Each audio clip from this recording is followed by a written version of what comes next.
tal? Bienvenidos una vez más a Deportes Telesur. Ya nosotros listos para revisar nuestra actualidad deportiva y estos son nuestros titulares más destacados del día de hoy.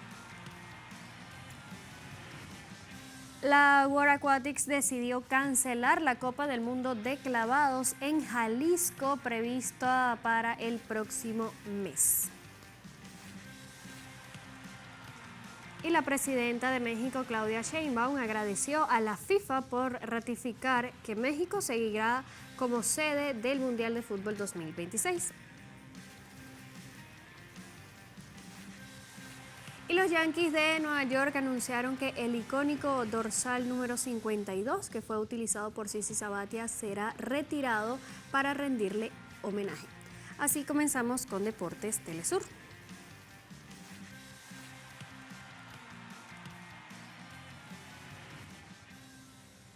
Gracias por estar con nosotros en esta media hora del acontecer deportivo aquí en Deportes Telesur. Iniciamos en información contándoles que luego de diversas evaluaciones de riesgos, la World Aquatics decidió cancelar la Copa del Mundo de clavados en Jalisco prevista para el próximo 5 hasta el 8 de marzo. Mediante un comunicado difundido este jueves, la Federación anunció su decisión tras revisar exhaustivamente los informes de seguridad relacionados con los hechos ocurridos recientemente en Zapopan y el estado de Jalisco. El organismo explicó que la medida responde a la necesidad de garantizar condiciones operativas adecuadas para atletas, equipos técnicos y personal del evento, que está programado para iniciar, como ya lo comentamos, en marzo. Por ello, con este ajuste, la clasificación hacia la Superfinal de Beijing se definirá entonces únicamente con los resultados obtenidos en Montreal, lo que modifica la ruta competitiva.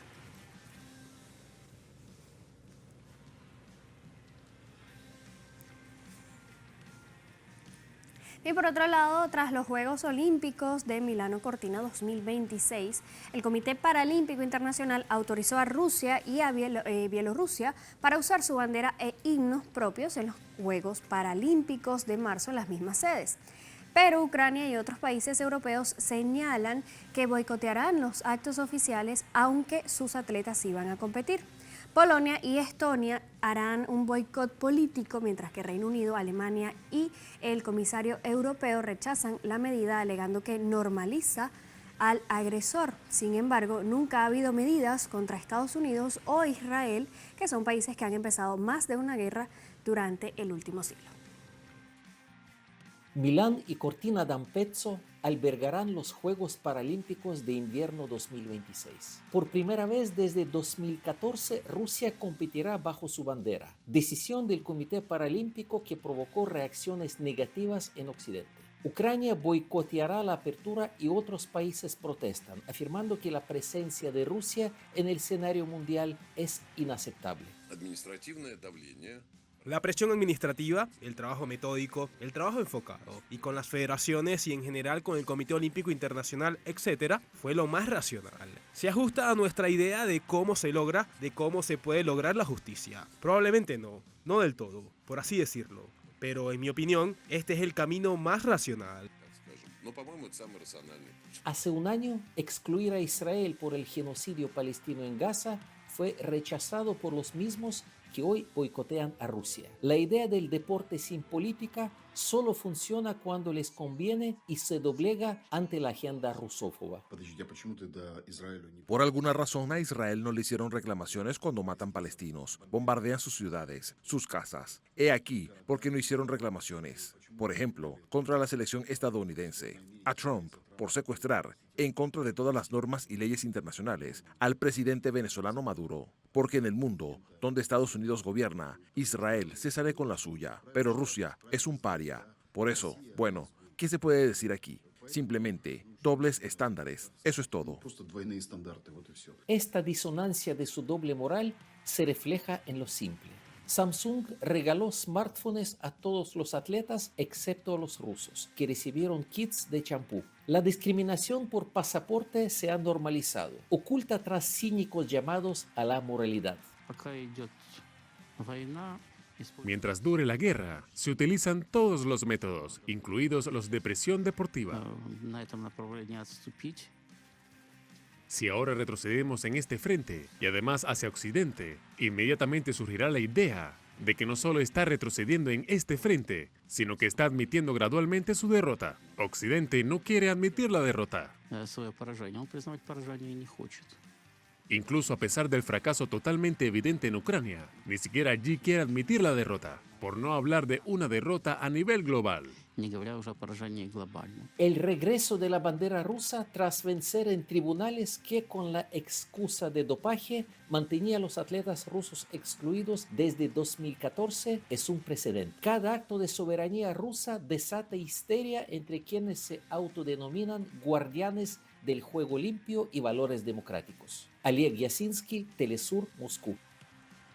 Y precisamente tras las recientes advertencias de boicot por la presencia de los atletas rusos y bielorrusos en los Juegos Paralímpicos de Invierno de Milano Cortina, Francia decidió no sumarse a esta acción.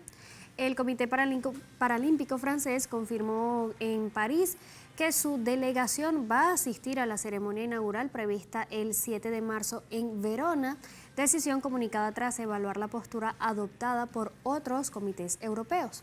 La presidenta del ente, Marie-Amélie Lefort, explicó que aunque no comparten la autorización para que atletas rusos y bielorrusos compitan bajo sus banderas, respetan la resolución porque fue aprobada mediante un proceso democrático.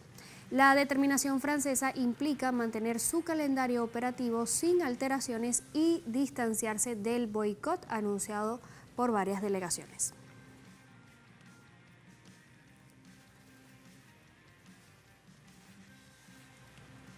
Por otro lado, les contamos que el gimnasta colombiano Ángel Barajas será protagonista en la segunda parada de la Copa del Mundo de Gimnasia Artística.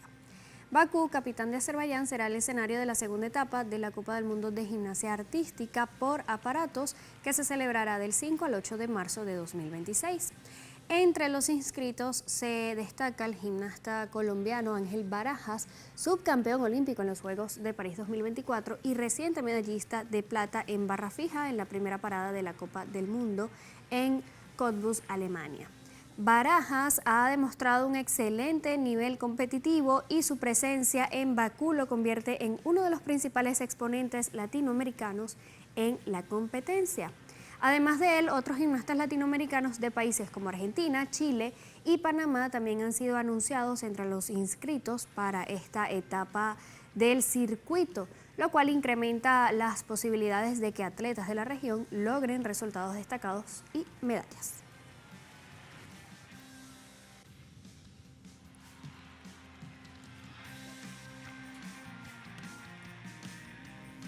Bien, así nos vamos a una breve pausa aquí en Deportes Telesur, pero no se vayan que ya volvemos con mucha más información.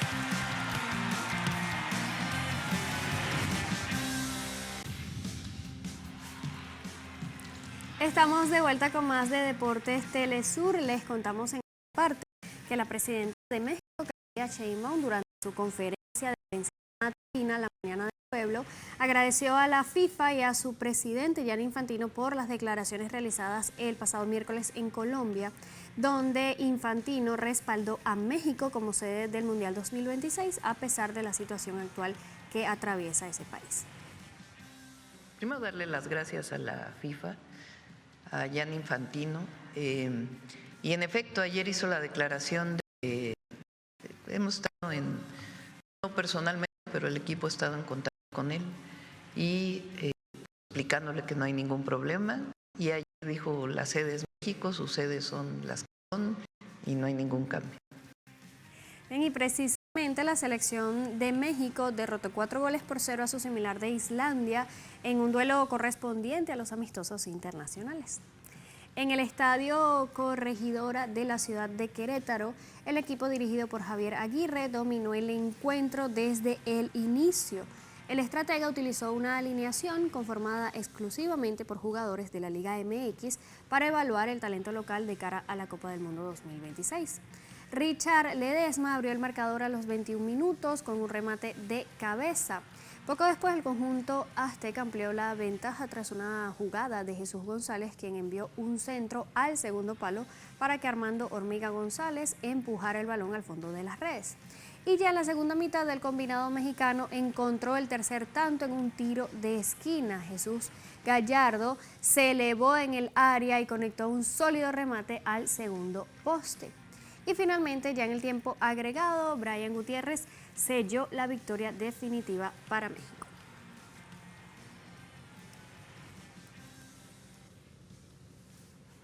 Por otro lado, les contamos que el jugador Gustavo Márquez, defensor del Bragantino, recibió fuertes sanciones tras críticas a árbitra después de la derrota 2-1 de su equipo ante San Pablo en los cuartos de final del Campeonato Paulista en Brasil. El defensor del Bragantino, Gustavo Márquez, enfrenta severas consecuencias tras sus polémicas declaraciones contra la árbitra Dayan Muniz. Luego de la eliminación de su equipo ante San Pablo en el Campeonato Paulista, el jugador cuestionó la capacidad de Muniz basándose en su género, afirmando que no pueden mandar a una mujer para partidos de ese calibre. Márquez fue separado de la convocatoria del encuentro ante el Atlético Paranaense y el Tribunal Superior de Justicia Deportiva de Brasil evalúa una suspensión de hasta 10 jornadas. El jugador brasileño emitió disculpas públicas, donde pidió perdón a todas las mujeres del mundo y de Brasil, además de también haberse disculpado personalmente con la terna arbitral en los vestuarios. Bien, el Club de Fútbol Europa de la Primera Federación Española ha confirmado que sus jugadores vestirán una camiseta antirracista en los partidos. Buscan dar batalla al racismo desde el deporte. Así que vamos a ver más detalles con nuestro corresponsal Andrés Flores. El Club de Fútbol Europa pertenece a la Primera Federación Española. Es un club del barrio de Gracia, en Barcelona, con fuertes raíces combativas. Muy bien, bueno, el Europa es un club que por estatutos nos definimos antifascistas, antirracistas, antihomófobos y antisexistas, y por lo tanto realizamos pues todo tipo de acciones y participamos en distintos eventos en la línea de nuestros valores. Los campos de fútbol alrededor del mundo suelen ser espacios donde pueden escucharse insultos y cánticos racistas, mayoritariamente dirigidos contra jugadores racializados. En ese contexto, el club ha confirmado que sus jugadores vestirán una nueva camiseta antirracista en los partidos. Sí, totalmente. O sea, es decir, el fútbol durante mucho tiempo, no solo en Cataluña o en el Estado español, sino en muchos sitios del mundo, ha sido un espacio para discursos de odio, para discursos pues de valores, digamos, racistas, excluyentes. Y por lo tanto, nosotros desde nuestro humilde club, desde nuestra humilde parcela, lo que queremos es demostrar que hay otra posibilidad, hay otro fútbol posible, que es un fútbol de integración, un fútbol que defienda claramente pues, un modelo de sociedad inclusiva, un modelo de sociedad mejor, al fin y al cabo. Hace más de 10 años, un grupo de 200 vendedores ambulantes de Barcelona se reunieron bajo el Sindicato Popular de Vendedores Ambulantes para defender sus derechos. Luego crearon la marca social Top Manta. Hoy están orgullosos de llevar adelante esta iniciativa antirracista junto con el Club Deportivo Europa. Sabemos que también no solamente hay el racismo en la vida social, pero también en el deporte también hay muchísimo racismo.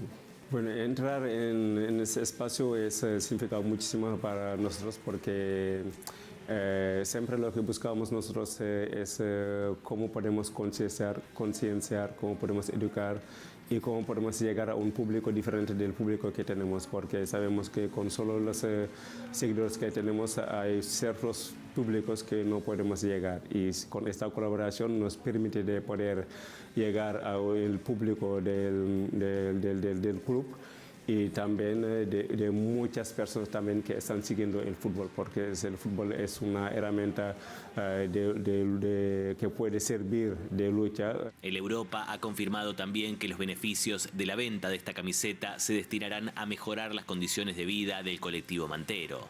Andrés Flores, Telesur, Barcelona.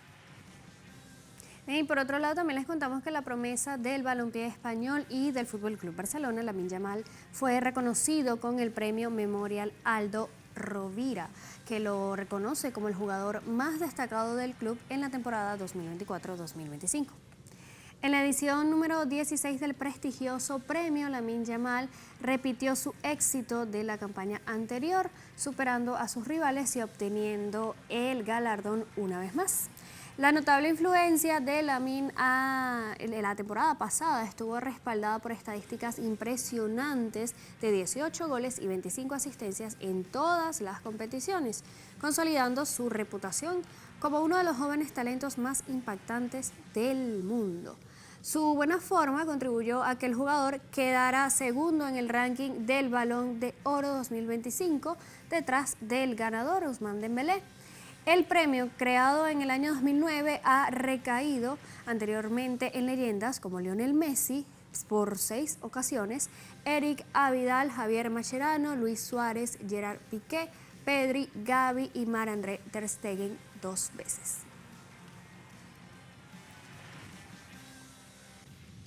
Así nos vamos a una breve pausa aquí en Deportes Telesur, ya volvemos con más.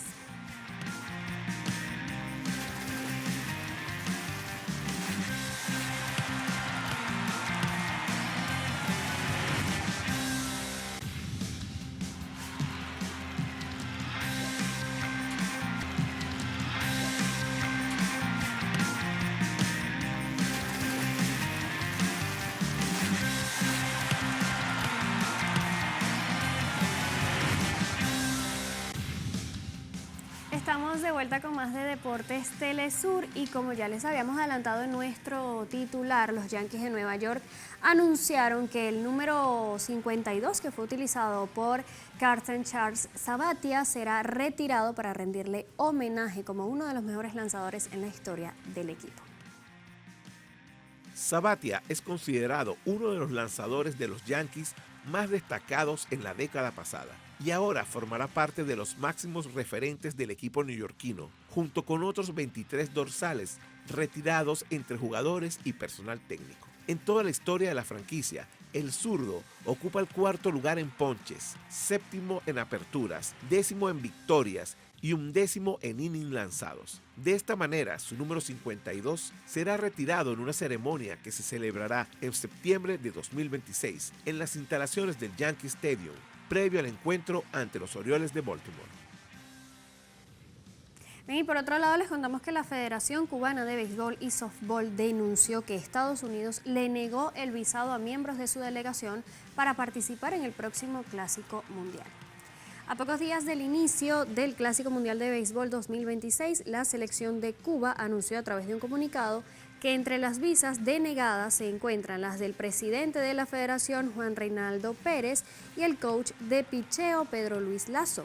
Además, señalaron que la respuesta de Estados Unidos fue un mes después de presentadas las solicitudes de las visas.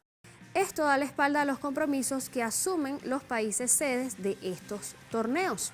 Esta noticia además se suma a una serie de bajas y dificultades organizativas que han generado incertidumbre en el conjunto cubano y su participación en el próximo Clásico Mundial de Béisbol.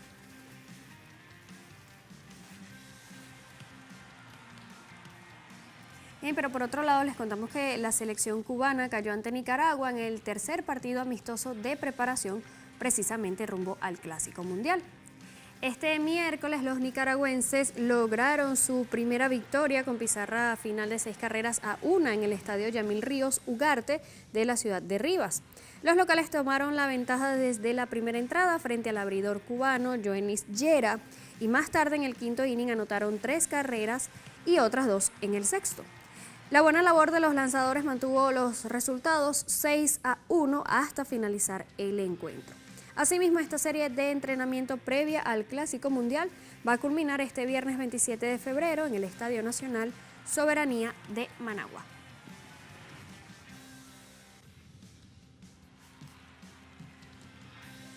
Cambiamos de tema y es que las acciones de la NBA estuvieron marcadas por el cruce entre Detroit Pistons y Oklahoma City Thunder, que terminó a favor de los del Este 124-116. Los líderes de cada conferencia se encontraron este miércoles en el Little Caesars Arena, donde los Thunders consiguieron una ventaja considerable tras finalizar el primer cuarto por 22-34, siendo una sorpresa ya que el plantel del campeón defensor no contaba con varias de sus figuras titulares por lesión. Sin embargo, dicha distancia no duró mucho, ya que los Pistons se encargaron de voltear el marcador antes de irse al descanso por 58-52, ejerciendo una ofensiva más sólida que dejó a los Thunders sin respuestas. En la reanudación, los de Detroit simplemente extendieron su distancia, siendo liderados por Kate Cunningham y Jalen Duren, dejando a ambos una actuación de 29 puntos. Y a pesar de que la franquicia tejana intentó salvar su jornada en el último cuarto, tras tener una defensa más compacta a comparación de los anteriores cuartos, no pudieron hacer mucho ante los Pistons. Sin embargo, este cruce puede ser un adelanto de las posibles finales de la NBA de este año. Bien, y el resto de la jornada de la NBA terminó de la siguiente manera. Golden State Warriors derrotó a Memphis Grizzlies 133-112, mientras que San Antonio Spurs se llevó la victoria frente a Toronto Raptors 110-107. Por su parte, Houston Rockets se impuso 128-97 frente a Sacramento Kings y a su vez Milwaukee Bucks ganó 118-116 frente a Cleveland Cavaliers. Y para finalizar, Denver Nuggets se llevó la victoria ante Boston Celtics 103-84.